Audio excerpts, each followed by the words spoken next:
The heavy oak doors of the study groaned as Mrs. Choi pushed them open, the sound echoing like a warning through the silent, expansive hallway. Nia swallowed hard, clutching the hem of her apron. The uniform they had given her was nothing like the one she had worn at her previous jobs. It was black, crisp, and shockingly short, skimming just below her thighs, tailored to cling to every curve of her waist and hips. She felt exposed, the cool air of the air-conditioned mansion biting at her bare legs, but she kept her chin up. She needed this job. The pay was triple what she was used to, and the agency had been clear. Discretion and obedience were worth their weight in gold. Mrs. Choi, the head housekeeper with a face carved from granite, stepped inside first, her voice low and respectful. "Boss, this is the replacement from the agency. Her name is Nia." The room smelled of aged whiskey, expensive leather, and stale tobacco smoke. It was dimly lit, the heavy velvet curtains drawn against the afternoon sun, casting long shadows across the Persian rugs and towering bookshelves. At first, Nia thought the room was empty. Then she saw the smoke curling up from the wingback chair by the window. A figure stood up slowly, silhouetted against the sliver of light bleeding through the curtains. Maru. She had heard the whispers in the kitchen, the terrified murmurs of the gardening staff. They called him the Dragon of Soul, a man who owned half the city and silenced the other half. But seeing him in person was different. He turned, the movement fluid and predatory, and stepped into the dim light of the room. He was dangerously handsome, with a jawline sharp enough to cut glass and hair the color of midnight that fell slightly over his forehead. But it was his eyes that froze Nia in place. They were dark, cold, and utterly devoid of warmth until they landed on her. Nia felt the air leave her lungs. Maru didn't look at Mrs. Choi. He didn't acknowledge the introduction. His gaze locked onto Nia, starting at her feet in the simple black flats, traveling slowly up her bare legs, lingering on the curve of her hips hugged tight by the uniform, tracing the narrow waist, the swell of her chest, the column of her neck, and finally her lips. It wasn't a polite glance. It was a consumption. He looked at her like a man who had been starving for a decade and had just been presented with a feast. Nia held her breath, her heart hammering against her ribs like a trapped bird. As he moved closer, stepping out of the shadows, she saw it. The ink.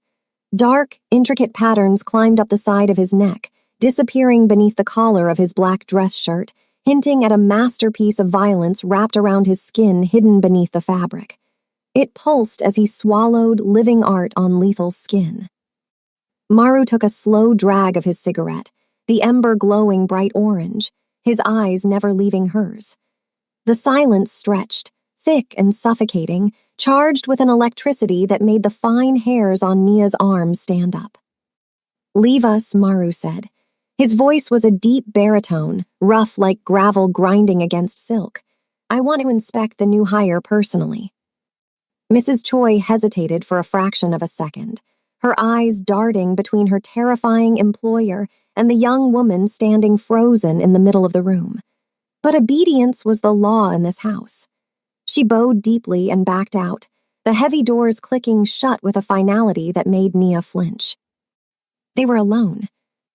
Maru crushed the cigarette into a crystal ashtray on his desk, never breaking eye contact. He began to circle her, his steps silent on the thick rug. He moved like a large cat, slow and deliberate, enjoying the fear he inspired. Nia stared straight ahead, focusing on a painting on the far wall, trying to calm her racing pulse. She could smell him now, a heady mix of sandalwood, tobacco, and something distinctly masculine that made her knees weak despite her fear. "They told me they found someone efficient," Maru murmured, his voice coming from directly behind her. He was close. Too close. She could feel the heat radiating from his chest against her back. "They didn't tell me they found someone." Distracting. "I'm here to work, sir," Nia managed to say, though her voice trembled slightly. Maru chuckled, a low, dark sound that vibrated through her bones. "Oh, you will work, Nia, but I haven't decided what your position will be yet." He reached out, his hand coming into her peripheral vision. Nia flinched, expecting a strike, but instead, his fingers brushed against her neck, tucking a loose curl of her dark hair behind her ear. His skin was rough, calloused, and hot. The contrast of his large hand against her smooth, dark skin was jarring and strangely erotic. She saw the ink on his neck up close now, shaded with terrifying precision. Nia stepped forward, putting distance between them, and turned to face him, grabbing a silver tray from the side table as a shield. "I should start cleaning, sir. Mrs. Choi said the desk needs polishing." Maru watched her retreat, a smirk playing on his lips. He didn't chase her. He didn't need to. He looked like a man who knew exactly how the hunt would end. "You're assigned to the top floor," he said, walking back to his desk and sitting down, leaning back with an arrogance that belonged to kings. "Only the top floor. No other staff is allowed in my private quarters. You will handle my bedroom, my bathroom, and this study. No one else." Nia nodded, gripping the tray. "Understood, sir." But as she turned to leave, she felt his eyes on her again, heavy and physical, sliding over the exposed skin of her legs. "And Nia," he called out softly. She paused, hand on the door handle. "Yes, sir." "Don't think hiding in a uniform will save you. I see everything." Nia fled the room, her heart pounding a frantic rhythm against her ribs, the sensation of his gaze burning a brand into her back. The next 3 days were a master class in psychological torture. Maru didn't touch her again, but he was everywhere. The mansion was massive, a sprawling estate of glass and stone, yet somehow, wherever Nia was, Maru appeared. She would be cleaning the master bedroom, stripping the silk sheets that smelled overwhelmingly of him, and she would turn around to find him leaning against the doorframe, arms crossed, the tattoo on his neck flexing as he watched her. He wouldn't speak. He would just watch. He watched her bend over to tuck the corners of the sheets. He watched her stretch to dust the high shelves, his eyes narrowing as her skirt rode up an inch higher. It was a silent pursuit, a predator toying with his prey. On the third afternoon, the tension reached a breaking point. Nia was in the study again, polishing the floor near his massive mahogany desk. Maru was working, or pretending to. He was on a call, speaking in rapid-fire Korean, his tone lethal and commanding. Nia tried to make herself invisible, scrubbing at a spot on the marble floor. Suddenly, a glass of water shattered near her hand. Nia gasped, jumping back as shards of crystal and ice water sprayed across the floor. She looked up to see Maru holding his hand over the edge of the desk, looking down at her with zero apology in his eyes. He had pushed it off. Deliberately. "Clean it up," he ordered, ending his call and tossing the phone onto the desk. Nia grabbed her cloth, her cheeks burning. "Yes, sir." She moved to her hands and knees, carefully picking up the large shards of glass. The water had soaked into the front of her uniform, making the fabric cling to her chest, turning it translucent. She knew what he was doing. She could feel him watching from above. Maru swiveled his chair, spreading his legs as he leaned forward, elbows on his knees, chin resting on his interlocked fingers. He watched her crawl across the floor to retrieve a piece of glass near his polished leather shoes. The position left her completely vulnerable, the neckline of her uniform dipping low. "You missed a spot, Nia," he whispered, his voice thick. "Closer." Nia froze. She was inches from his legs. She could smell the heat of him. She reached for the shard, her hand trembling. She looked up, and the intensity in his eyes almost knocked her over. He wasn't looking at the floor. He was looking at her with a hunger so raw it terrified her. I got it, sir," she stammered, scrambling backward and standing up, clutching the wet glass shards in the cloth. Maru stood up, towering over her. His eyes dropped to the wet patch on her chest, lingering there. "Go change," he said, his voice rough, "before I forget that you're my employee." Nia ran. She didn't stop until she was in the small staff bathroom, splashing cold water on her face, trying to cool the heat that was consuming her from the inside out. She told herself she should quit. She should leave right now. But the thought of never seeing him again, Never feeling that electric charge that sparked whenever he was near felt worse than the fear. The breaking point came 2 nights later. Maru was hosting a private game. Poker, high stakes. The living room had been transformed, the air thick with cigar smoke and the clinking of expensive scotch glasses. There were 3 other men, associates, dangerous men with cold eyes and expensive suits. Nia had been ordered to serve drinks. She hated it. The uniform felt shorter than ever under the gaze of these strangers.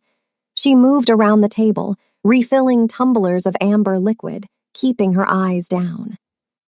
One of the men, a heavy-set associate named Kang with greedy eyes, hadn't stopped staring at her since she walked in.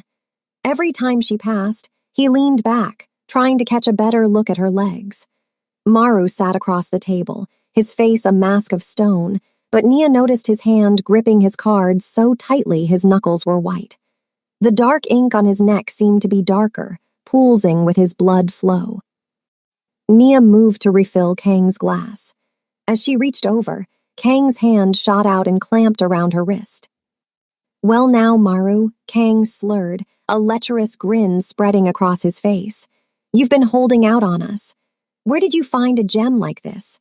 Those curves are wasted on pouring drinks." Nia froze, panic seizing her throat. "Please let go," she whispered, trying to pull her arm back. Kang didn't let go. He pulled her closer, his eyes dropping to her chest. "How much for her contract? I'll double whatever you're paying her. I could use a personal assistant with these assets." The room went deadly silent. The sound of cards hitting the table echoed like a gunshot. Maru stood up. He didn't rush. He didn't shout. He moved with a terrifying, absolute calm that was infinitely scarier than any scream. He walked around the table, his eyes fixed on Kang's hand wrapped around Nia's wrist. Kang looked up, his grin faltering as he saw the look on Maru's face. "Maru, I'm just playing." Maru didn't speak. He reached out, his hand clamping over Kang's wrist like a steel vice. With a sickening crunch, he twisted. Kang howled in pain, his grip on Nia instantly releasing as he bent backward, trying to save his arm. Maru leaned down, his face inches from Kang's sweating forehead. "Touch her again," he whispered, the sound like a blade sliding out of a sheath, and you lose the hand. Permanently. "Get out." Maru didn't look at the other men. He didn't need to. The sheer violence radiating off him cleared the room in seconds. The men scrambled to collect their things, leaving piles of cash on the table, terrified of the beast that had just woken up. Within a minute, the room was empty, just the overturned chair and the smell of fear. Nia stood by the bar cart, rubbing her bruised wrist, her heart thundering in her ears. She watched Maru. He stood with his back to her, breathing heavily, his shoulders rising and falling. "Sir, I didn't encourage him," Nia whispered, her voice breaking. Maru turned. The look in his eyes made her knees buckle. It wasn't anger at her. It was something wilder. He crossed the room in 3 long strides, grabbing her arm, not the bruised one, and pulling her out of the living room down the hallway toward the grand staircase. He didn't stop until they were in the upper hallway, outside his bedroom. He spun her around, backing her against the wall. He planted his hands on either side of her head, caging her in. He was breathing hard, his control finally, completely shattering. "I know you didn't," Maru rasped, his face inches from hers. "I know, but seeing his filth on you, seeing his hands on your skin." He looked down at her wrist, where a faint red mark was forming. He lifted her hand, bringing it to his lips, and kissed the bruise. The gesture was so tender, so at odds with the violence of moments ago, that a sob escaped Nia's throat. "I tried, Nia," Maru murmured against her skin. "I tried to be patient. I tried to just look. I tried to keep my distance and let you do your job. But you are testing my sanity every single second you breathe in this house." Nia looked up at him, breathless, her body humming with adrenaline and desire. "What do you want, Maru?" Maru let go of her hand and traced the line of her throat with his fingers. His thumb brushed her bottom lip, dragging it down slightly. His eyes burned with a fire that threatened to consume them both. "I'm done watching," he growled, his voice dropping to a vibration that she felt in her very core. "No more cleaning, no more running, no more pretending I don't want to tear that uniform off you every time you walk into a room." He leaned down, his lips brushing the shell of her ear. "I'm having you tonight." Nia didn't argue. She didn't pull away. She grabbed the lapels of his shirt and pulled him down. Maru didn't wait. He crashed his lips onto hers, a kiss of possession and starvation. He groaned, a low animal sound in his throat, and swept her up into his arms effortlessly, kicking open the door to his bedroom. The world narrowed down to the two of them. The silk sheets, the moonlight streaming through the window, and the man who worshipped her body like it was the only religion he believed in. He unzipped the uniform she hated and tossed it aside like a rag. He traced every curve with his hands, his mouth, his ink. He made her forget she was a maid. He made her forget she was hired help. In his bed, under the weight of his body and the heat of his touch, she was a queen being claimed by her king. Sunlight streamed through the heavy curtains, waking Nia slowly. She stretched, her body aching in a sweet, heavy way. She reached out, but the other side of the bed was empty. Panic flared for a second until she saw him. Maru was sitting in the armchair by the window, wearing only sweatpants, a mug of coffee in his hand. He was watching her. The intensity was still there, but the coldness was gone. He looked possessive, sated.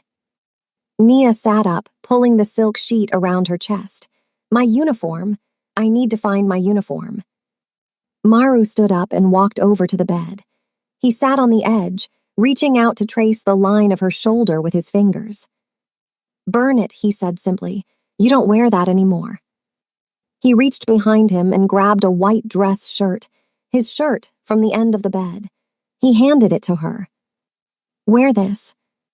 Nia slipped into the shirt, the fabric smelling of him, engulfing her frame. She looked at him, uncertainty warring with the lingering heat of the night. "What happens now? Am I fired?" Maru laughed softly, leaning in to kiss her forehead. "Fired? No, you've just been promoted."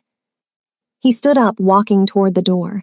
"Get dressed. Breakfast is downstairs, and Nia." She looked up. "Leave your hair down." Nia smiled, a genuine, radiant smile. She got out of bed, her legs bare beneath his oversized shirt, and padded downstairs. She felt different. The house didn't feel like a prison anymore. It felt like a domain she was beginning to understand. She walked into the dining room, expecting to see Maru. Instead, the front door swung open. A man walked in. He was tall, dressed in a white suit that contrasted sharply with Maru's usual black. He had the same sharp jawline, the same dark hair, but his eyes were lighter, filled with a mischievous, reckless energy. He stopped dead in his tracks when he saw Nia standing at the bottom of the stairs, wearing nothing but Maru's dress shirt, her hair wild and loose around her shoulders. The man's eyes widened.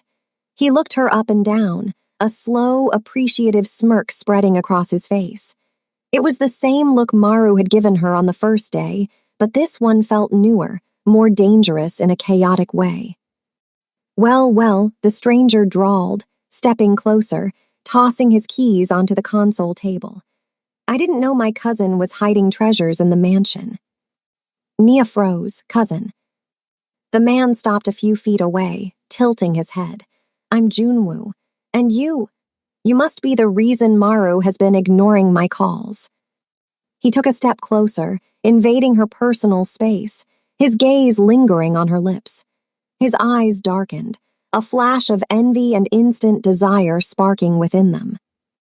"You know," he whispered, leaning in, his voice dropping to a conspiratorial purr, "Maru has always been possessive. But I've always been better at sharing." Before Nia could react, a shadow fell over them. Maru stood at the top of the stairs. He was fully dressed now, buttoning his cuffs. His face was a mask of absolute death. His eyes locked onto Junwoo, and the dragon tattoo on his neck seemed to writhe. "Step away from her," Junwoo Maru said, his voice quiet and terrifying. Junwoo didn't step back immediately. He looked at Nia one last time, a challenge dancing in his eyes, before looking up at his cousin. "Or what?" Junwoo asked lightly, though the tension in the room was sharp enough to bleed. Maru walked down the stairs, one slow step at a time. "Or I'll remind you why I'm the boss and you're just the guest." Junwoo smiled, but his eyes stayed fixed on Nia. "This is going to be an interesting visit,"